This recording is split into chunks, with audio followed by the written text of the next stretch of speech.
Welcome back here with us on Urban Debate on Mirror Now. In the winter session of Parliament, which is soon getting over, we were waiting to see a bill on cryptocurrency. So far, it hasn't come. The indication is that it is going to get deferred now to the budget session of Parliament. All eyes, of course, are going to be on the final draft of the bill because the government, of course, has been in a wait-and-watch mode. There were certain consultations as well with the stakeholders, but we still do not know what is it that the government has in its mind, whether it has got plans to ban cryptocurrencies, all private cryptocurrencies in the country, because it's coming out with its own digital currency via RBI, or it has got plans to regulate the cryptocurrency market. Now, this uncertainty is there among cryptocurrency, the people who have invested in cryptocurrencies across the country. There's too much of uncertainty, and what should really now be done?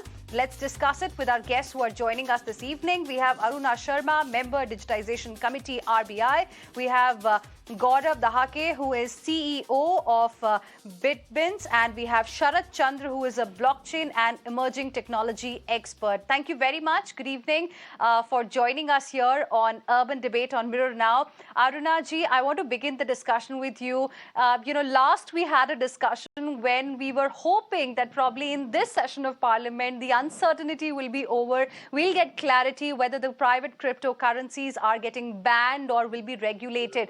But the uncertainty continues. What should the investors do? If you recollect, we did discuss upon it that this requires much more discussions and debate. But one thing has emerged very, very clearly, that CBDC and crypto bill will be two distinct approaches, so that has come out crystal clear. And even CBDC needs more work because for wholesale, they have a readiness. They have yet to test for the retail, and there are still some things which needs ironing out. Same applies to the crypto, because even here it will require much more debate and much more clarity that is needed for different steps. But it is definitely heading towards it, that it will not be a currency. That is the official legal tender, but it will fall somewhere in the asset. And the one thing which needs to be completely ironed out is the FEMA, issues, like if the money is moving out, what kind of a control and checks and balances are needed. So I think it's a good opportunity to iron out these things because instead of a hurried approach to it. And of course, offshore, the similar debate is happening in other countries. So there has to be a match between the thinking it will go, because as you know, the crypto doesn't recognize geographical boundaries. Right. That's an important point that you're making now, Sharat Chandra. With the kind of statements that have been made by the government so far on the issue of private cryptocurrencies, several comments were made by Prime Minister Narendra Modi himself. What is the sense that you are getting? Which way is it going? Right. So I think the government has a tightrope when it comes to balancing both regulation and innovation. And even the Prime Minister Modi has said that there's a global coordination approach which needs to be adopted, because this is one problem which no country can solve in isolation. So a siloed approach may not work.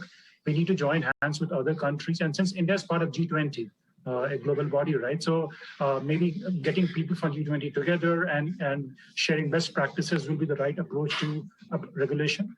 And one of the reports by, I think, one of the oversight councils of the US body also flagged certain issues with respect to stable coins. The Financial Stability Board has talked about a global stable coin. So let's say if we were to think about something like a global stable coin, which can move beyond geographies or between, let's say, G20 members, what is the best way of regulation? So a more inclusive and collaborative approach is the right way to go forward. Okay. Gaurav Dahake, what is your point of view? Because Finance Secretary Mr. Somanathan had emphatically laid down that it is not going to be a currency. So at least one clarity we have got that, as far as private cryptocurrencies are concerned, they won't really be treated as currencies. Yes. So even all the sort of exchanges and entities that have been there, have been operating into crypto, have always held that stance that it is more like an asset. No one is buying Bitcoin with a view of buying a coffee using that. So that part is clear. And RBI, along with NPC, have created the most sophisticated payments ecosystem in the world. So it should not function as a currency. It would it should more be treated as an asset, and that's where things are going. As Sharad was pointing out, there's already work in progress with the G20 nations in place, which is called the travel rule, as to how a cryptocurrency can travel, where it should travel, can it travel to a basic private wallet where there is no KYC in place, how much amount of money can transfer, whether there's no KYC on a particular address, and all that. All those deliberations are already happening, even at the government level. And I think things are moving towards more positive, like collaborative regulation rather than restriction in any form. Okay. Ms. Aruna, now how crucial and decisive is the RBI's staunch opposition to cryptos going to be, in your opinion? See, the RBI is looking at it from their perspective because they have to be doubly assured about it as to what impact it will have on the fiscal and monetary control, which has been the major responsibility of the central bank of any country. So it is perfectly all right. But then all these things, because there is more time, and in fact, I think this is the time for the crypto exchanges to start, because as they know the apprehensions in the mind of the regulators as well as the government, to start working on it right away. So they can have a uniform pattern of KYC. They don't need a regulation for it. They can work out how they will work on the system of exchanges, how the money travels, how they will ensure no data is kept in files, but everything is put in the blockchain. So all these kind of things they can start addressing right now, so that this gap of time which is available will also show of tightening the belt by the exchanges on their own. Instead of waiting for a regulation to come, because they had debates with the parliamentary committee to the Ministry of Finance, and they know the kind of apprehensions are available, so they can come up with suggestions and some of the corrections which they can do it in this time, because that will go a long way to even convince the RBI that this is something which is can have be handled systematically, and it may not be a threat to the fiscal and the macro level policies of the country. Ms. Sharma, you know, why specifically I asked you this question was because the RBI governor, Mr. Shaktikanta Das, is a gentle, soft-spoken man, but at the same time very firm in dealing on issues like this as well. And, you know, he has been very, very strong in recommending on an issue like this, one should look before you leap. Absolutely. So what do you make of the signals then? No. The signal says that is his perception, or that is the perception of the RBI. By his, I mean the chair of Governor RBI, right? Not so much of the individual part of it.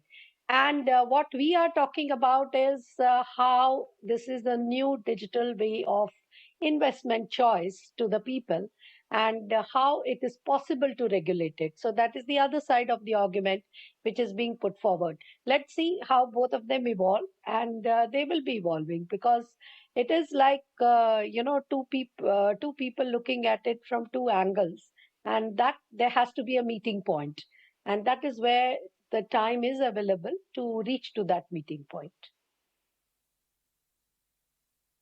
Okay. Sharad Chandra, now what is the view among the investors? And I would like to ask this question to Gaurav as well. What kind of situation are the investors in right now? Because we were all hoping that some clarity will come in within this session. Maybe now the next session is what we are going to be looking forward to. Right. So initially it came as maybe a bit of disappointment that the bill wasn't tabled. But again, a lot of education is happening with respect to you should hold on to assets, do not indulge in panic selling, right? And I think that's where maybe having a long-term view, even for investors, will be fruitful. Panic selling is not the answer, and because the regulation will come sooner or later, right? It's just a matter of time, and we hope that the government will come forward with a innovation-friendly regulation.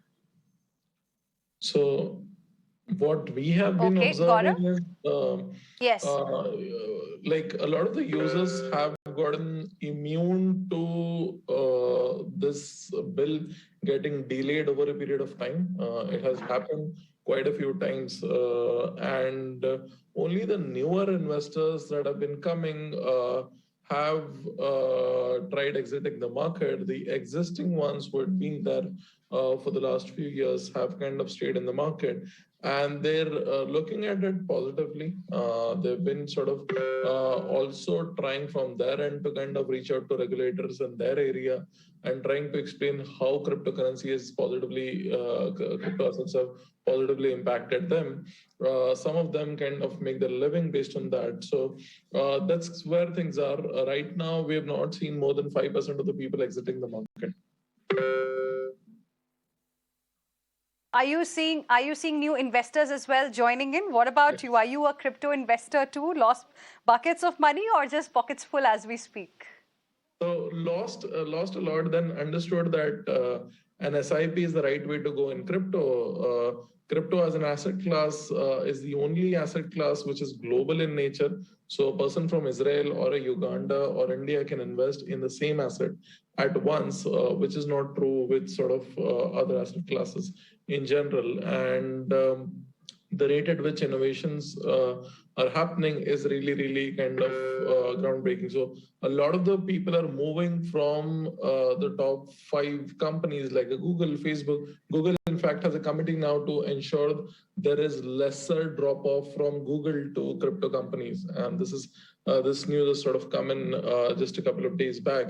So there's a lot of talent attrition that is happening. Facebook has rebranded themselves to Meta just to kind of keep in pace with what's happening around crypto. So that's something that we, as a country, should not sort of miss. We have been kind of very, very transparent in how we've been sort of dealing with the customers. How do we kind of create a uniform KYC approach? How do we kind of tackle AML? And we kind of understand regulators' concerns. They're valid and they've been very, very clear on what concerns have been out there. We've been trying to address quite a few of them, and that's where things have positively progressed this year. Earlier, we're not kind of having a seat at the talking table, and that's why things were not moving that quickly. But now things have kind of started moving a lot faster, and we hope to see something positive before the budget session. Okay. Now, Gaurav, how did the crypto backers really reacted to the way China shut itself? After all, they lost about $85 billion in outflows. Was that a big hit? That was a big hit for a short period of time, but like even on the mining side of it, so China had over 50% of the mining sort of hash power, and that has kind of gotten recovered. So current hash power of Bitcoin network is higher than what it was before the China restriction. The market also kind of bounced back and it kind of crossed its all-time high last month. It has kind of dipped about 40% again. So crypto as a whole is like your 2-year-old toddler. It is a lot more wobbly when it starts walking, but when it starts walking, it would be the first one to sort of run. So that's the nature around crypto that is out there. So investors, we've been trying to educate investors that they should kind of invest more cautiously, invest things that that's not critical amount of money that they would need immediately. But we've been also assuring them that even if something negative comes, the government would give you time to exit your crypto assets and convert your money into fiat, like so convert it into rupees and get it withdrawn into bank. You don't need to panic sell right now. There would be a window that would be And I Like, give even you the then last some word, those Ms. companies- Aruna Sharma. Finally, do you think at least in the budget session, the government should come out with a bill on this? Well, I will not say should come up. There is a time and there is a discussion coming, but I do expect some intermediary directions in case the bill is not seeing the complete light of the day.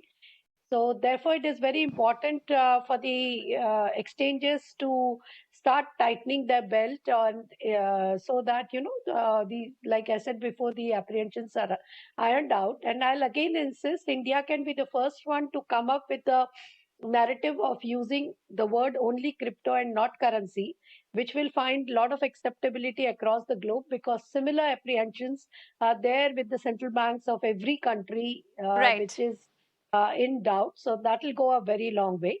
So even if budget session is Right. possible, but even if it doesn't come, I do expect some Okay. intermediary directions. Yes. Interesting. So you're telling us that, the suspense may get over very soon on crypto in India. I appreciate all of you for joining us on this debate on Mirror Now.